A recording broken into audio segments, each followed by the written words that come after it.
Today we are going to discuss one question called as the Jump Game 2. So this is a question hard according to lead code. So the problem statement is you'll be given some array of non-negative integers. By non-negative we means more than equal to 0, and we need to tell the minimum number of jumps to reach to the end. Like in this question, the number which basically represents is the number of times you can jump to the right of it. So if it is 3, we can go 3 steps towards the right. So if we take this example to understand it more, so if it is 2, 3, 1, 1, 4, so we can start from this point. Now we can jump one time toward the right. Now from this we can jump 3 times toward the right. So as soon as we jump 3 times toward the right, we can reach to the end. So for this, the minimum number of jumps is 2. So how to do this question? This is a standard question of DP. So one way is pretty straightforward. We can use two loops, and we can just do it just like the longest increase in subsequence kind of thing. Outer loop will basically will be something like it will tell the minimum number of jumps to reach to the I locations, and j will be going from 0 to I, and then we can do it. It's pretty simple. So if you know the longest increasing subsequence problem, we can do that way. But why this problem is considered to be hard according to lead code, because we need to do it in order of n time.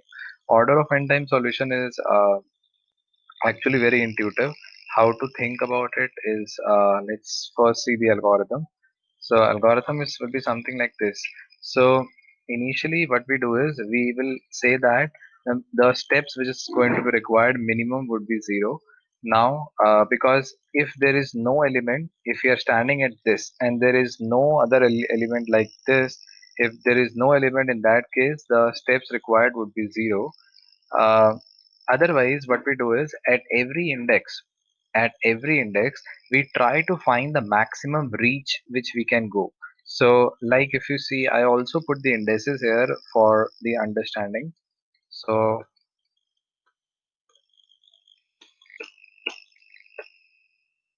here, if we are starting from the first location, we basically initially our reach, the max reach, we make one variable called max reach.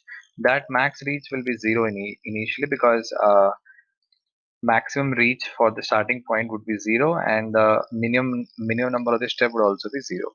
Now we moved on to the second location. Now we cannot reach to the second location until we take one step. So steps would become 1, and we are standing at the first index. We are standing at the first index, and since we need to go from the 0 index to the first index, we need one step for that. Now till this point, we have already seen that the max reach would be what? Like if you are standing at the first location, so from first location you can do two steps, right? So we will make the max reach to be 2. So for now, we are free until this point.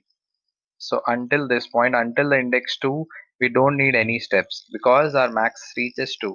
So now we came to the like here we first again check, like if 1 plus 3 is 4, it means from first index we can go maximum to the fourth index, so which is of course more than uh, 2. So like we can just say that our current reach was 2. Now maximum reach is nothing but 4. Now we came to this index. Now in this index, if you see, this index is basically equal to the current reach. So if there is like if we are standing at this index, we again check if 2 plus 1 is 3. So the max reach could be 3, but we already have 4.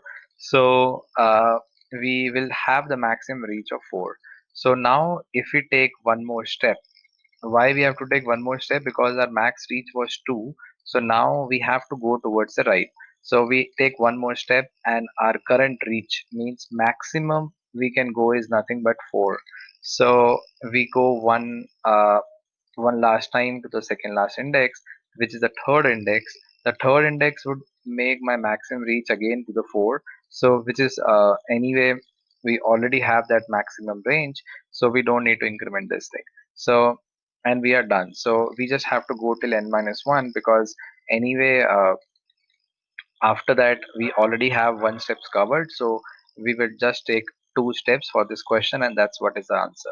So the main intuition in simple words is at every index we try to maintain the maximum reach which is possible, and as soon as we reach the current reach, we update the current reach with the value of the max reach, and we increment the steps by one, and that's it. So it is just a loop which we have to write to go from left to right. So let's start writing it.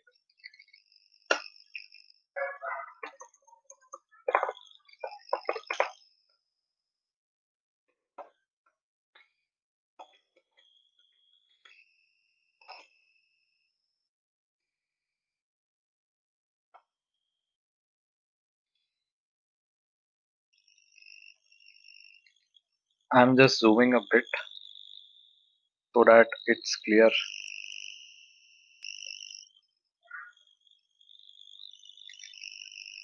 So we can just see that initially our steps would be 0 because we don't need to have any steps, and our current reach which we thought would be 0, and our max reach we already initially it would also be 0.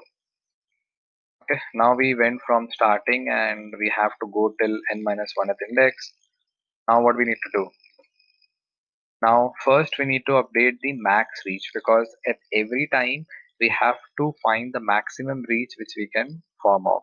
So the max reach would be equal to the maximum of whatever is the value till now, which is the max reach, comma from this ith index till what index we can go towards the right. So I plus this nums of I, that's the max reach.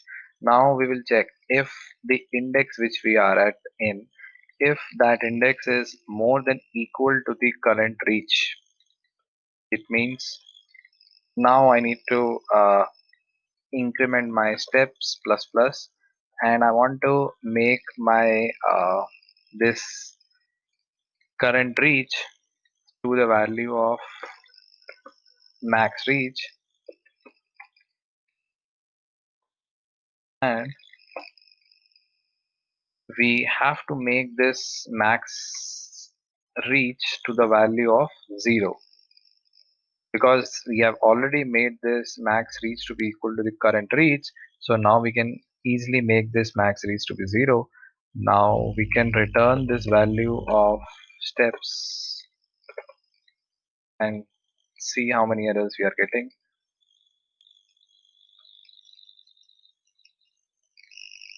Yeah, so let's try to submit it.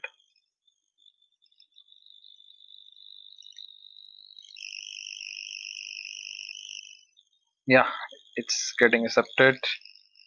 And so this is a simple question, but the only tricky part here is to do it in order of in time, which is nothing but a simple loop. So that's it, guys. I hope you liked it. Thank you. Bye bye.